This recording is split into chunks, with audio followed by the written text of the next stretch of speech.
Car dans les derniers jours, dit l'Éternel, je répandrai de mon esprit sur toute chair. Bonjour et bienvenue. Depuis l'Ascension jusqu'à maintenant, nous sommes au 6e jour d'attente pour vivre une nouvelle effusion du Saint-Esprit. Pour cela, vous et moi devons faire preuve de confiance en Dieu, preuve de patience et de détermination pour vivre la Pentecôte telle que l'a recommandé le ressuscité. Aujourd'hui, nous parlerons du risque de se fourvoyer au sujet de l'œuvre et de la personne du Saint-Esprit. C'est pourquoi nous proposons le sujet suivant. Alerte aux fausses conceptions. Je répète, alerte aux fausses conceptions. Il n'est pas question ici d'égrener toutes les fausses idées et les maladroites pensées qui circulent sur la personne et sur l'œuvre du Saint-Esprit, mais il s'agit de donner un signal préventif sur le danger que ces fausses conceptions constituent pour qui veut vivre authentiquement la Pentecôte. Notre objectif est de vous inciter à prendre des mesures appropriées pour vous protéger et vous débarrasser des faux concepts qui ruinent et dénaturent votre expérience et votre réalité spirituelle. Or, croyez-le, cher bien-aimé, la seule façon de nous prémunir des faux concepts, c'est de nous munir des concepts originaux. Oui, les concepts originaux. Seigneur, est-ce en ce temps que tu rétabliras le royaume d'Israël? Telle est la question-réaction des disciples après avoir entendu les dernières recommandations de Jésus, leur maître.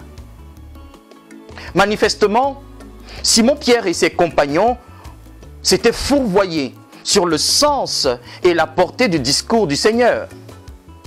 Ce qui va pousser le ressuscité à faire une précision de taille. Jésus dit, ce n'est pas à vous de connaître les temps ou les moments que le Père a fixés de sa propre autorité, mais vous recevrez une puissance, alléluia, le Saint-Esprit survenant sur vous, et vous serez mes témoins à Jérusalem, dans toute la Judée, dans la Samarie et jusqu'aux extrémités de la terre. Chers amis, à l'instar des disciples, vous et moi faisons trop souvent preuve d'une mauvaise écoute des dires du Seigneur. Et de manière inconsciente, nous développons des conceptions erronées. Nous nous laissons prendre au piège des fausses interprétations. Et c'est justement ce qui éloigne certains d'entre nous de l'idée originale de Dieu. Et c'est aussi ce qui fait que beaucoup font fausse route et passent à côté de l'essentiel. Comprenez, bien-aimés, qu'une mauvaise écoute entraîne forcément une mauvaise compréhension, et une mauvaise compréhension donne libre cours à une mauvaise conception qui, à son tour, nous installe dans une fausse expérience que le diable a facilité à manipuler pour notre plus grand malheur. Au regard de tout ceci, j'estime que nous avons tous besoin, et grandement besoin, de retourner à la source, donc à la Bible, pour plus d'éclairage et pour plus de précision. Le texte dit, « Alors les apôtres réunis lui demandèrent, « Seigneur, est-ce en ce temps que tu rétabliras le royaume d'Israël ?» Il leur répondit, ce n'est pas à vous de connaître les temps ou les moments que le Père a fixés de sa propre autorité. Mais vous recevrez une puissance, le Saint-Esprit survenant sur vous, et vous serez mes témoins à Jérusalem, dans toute la Judée, dans la Samarie et jusqu'aux extrémités de la terre. Vous trouvez cela dans Actes chapitre 1, à partir du verset 6 jusqu'au verset 8. Chers amis, comme l'ont fait les premiers disciples du Christ, seriez-vous prêts à présenter au Seigneur vos questions et vos préoccupations? Accepteriez-vous de vous laisser recadrer par le Christ lui-même? Certainement qu'à vous aussi, il dira, ce n'est pas à vous de connaître les temps ou les moments que le Père a fixés de sa propre autorité. Mais vous recevrez une puissance, le Saint-Esprit survenant sur vous, et vous serez mes témoins à Jérusalem, dans toute la Judée, dans la Samarie et jusqu'aux extrémités de la terre. À présent,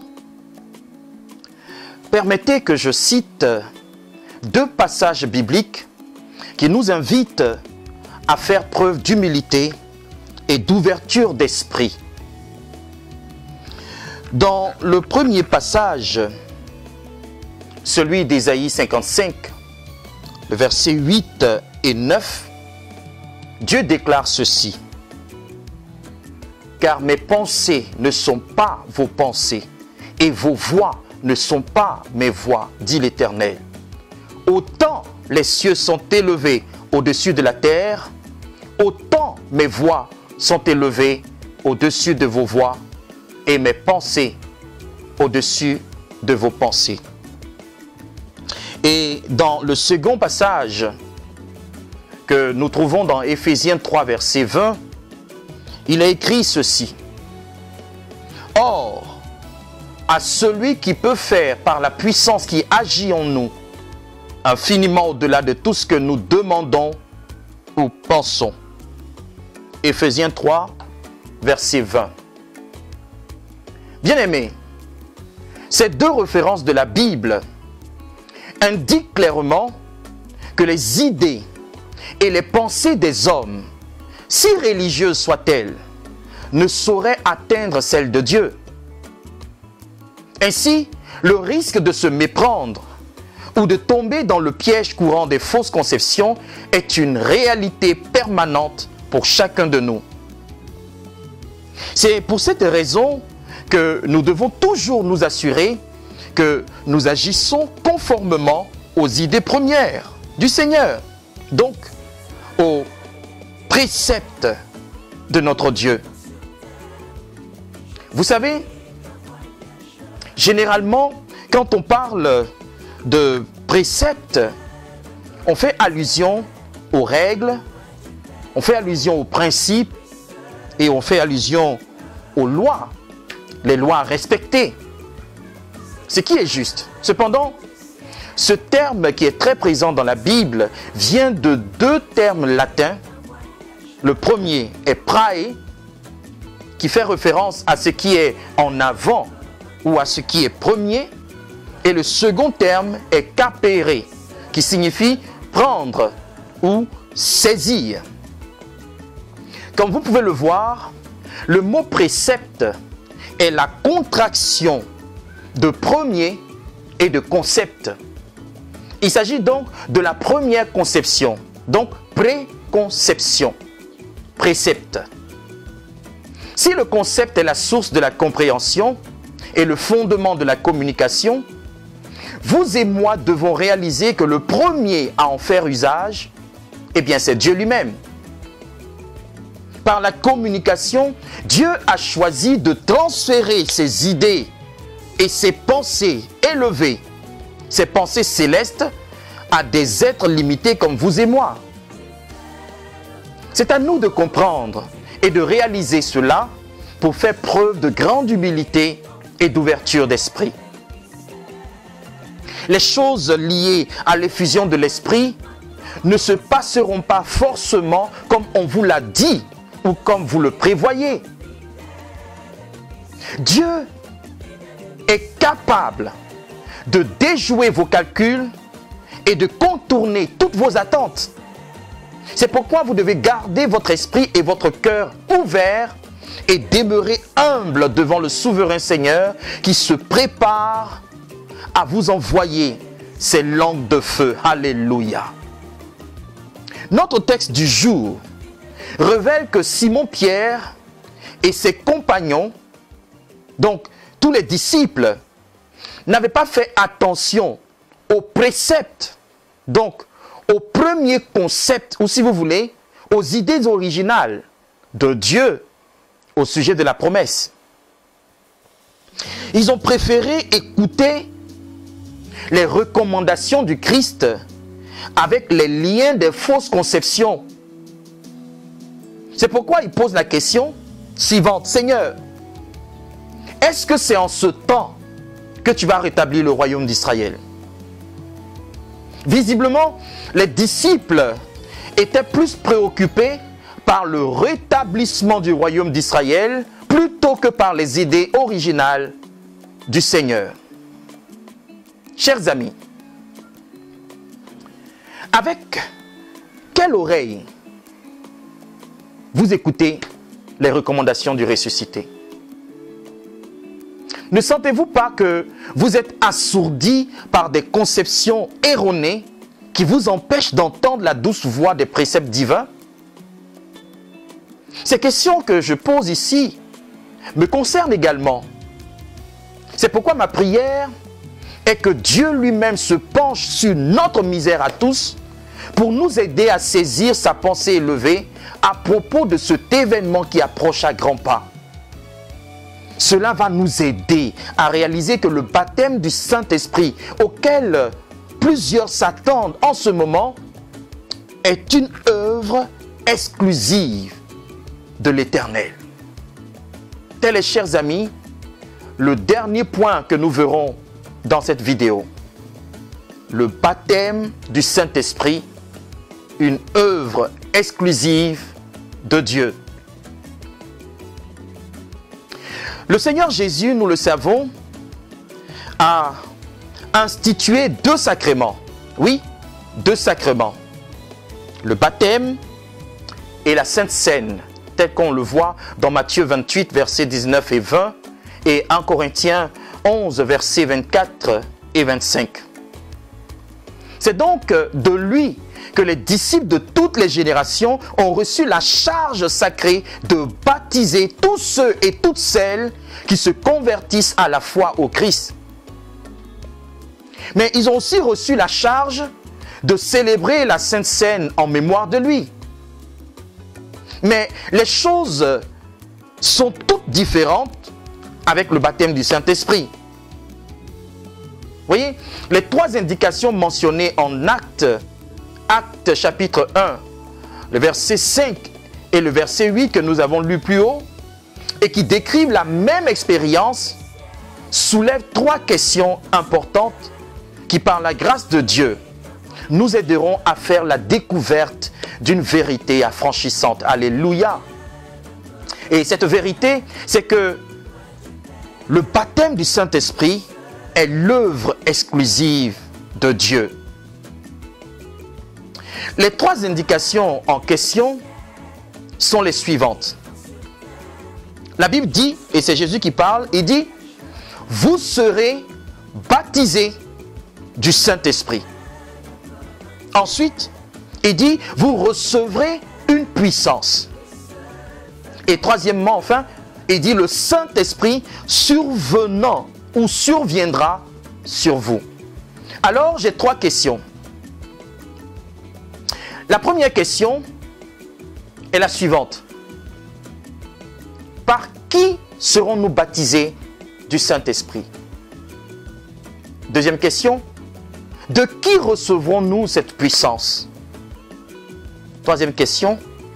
D'où nous surviendra le Saint-Esprit? Chers amis, la réponse que vous donnerez à ces 3 questions vont déterminer votre attitude par rapport à l'événement de la Pentecôte. Vos réponses vous engageront justement ou faussement sur le chemin de la Pentecôte. Alors, par qui serons-nous baptisés du Saint-Esprit? Sachez, chers frères et sœurs, que Dieu, notre Dieu, est l'acteur exclusif du baptême du Saint-Esprit. Alléluia. Cet acte qui a fondé l'Église et qui incorpore le croyant, qui l'expérimente à la réalité vivante du Christ, eh bien cet acte est strictement réservé à Dieu et à Dieu seul. Dieu s'est attribué cette charge et il ne la partage avec aucune institution ni aucun homme.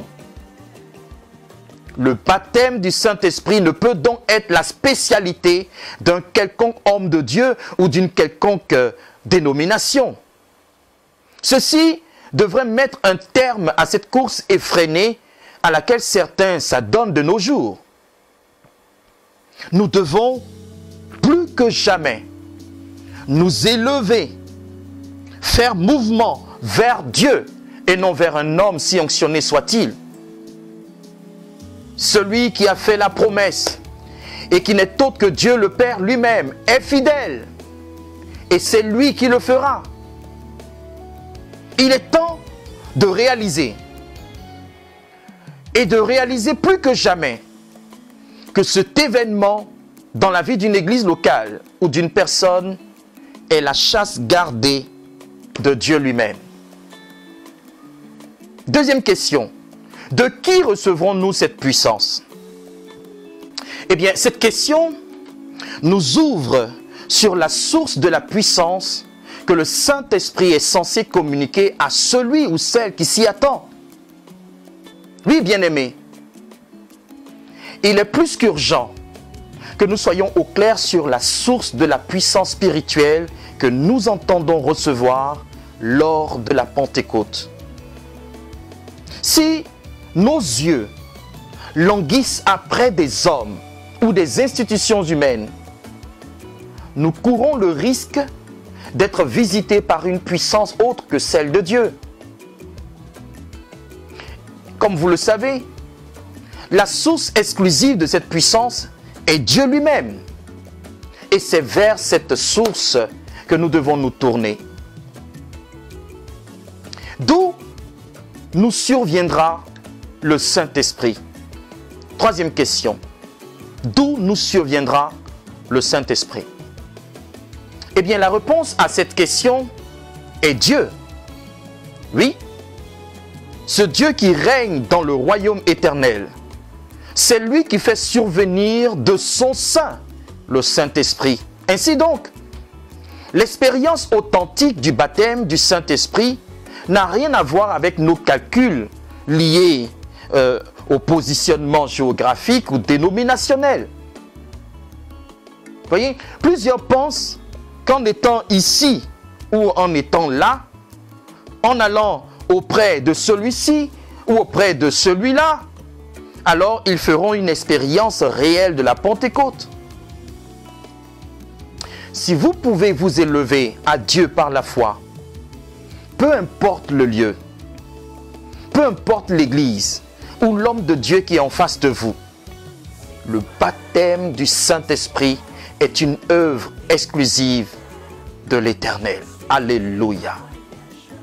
Bien-aimés, je nous en prie, laissons-nous avertir par cette prophétie de Jérémie que nous trouvons au chapitre 17, les versets 5 et 8. Jérémie 17, versets 5 et 8, et je lis. Ainsi parle l'Éternel. Maudit soit l'homme qui se confie dans l'homme, qui prend la chair pour son appui et qui détourne son cœur de l'Éternel. Il est comme un misérable dans le désert et il ne voit point arriver le bonheur. Il habite les lieux brûlés du désert, une terre salée et sans habitants. Verset 7. Béni soit l'homme qui se confie dans l'Éternel et dont l'Éternel est l'espérance. Il est comme un arbre planté près des eaux et qui étend ses racines vers le courant. Il n'aperçoit point la chaleur quand elle vient et son feuillage reste vert. Dans l'année de la sécheresse, il n'a point de crainte et il ne cesse de porter du fruit. Jérémie 17, versets 5 à 8. J'espère, bien-aimés, que ce partage vous connecte davantage au Seigneur Jésus. Retrouvons-nous, Dieu voulant, demain pour la 3e vidéo de la semaine. Prenez soin de votre foi et shalom chez vous. Réjouissons-nous, car dans les derniers jours,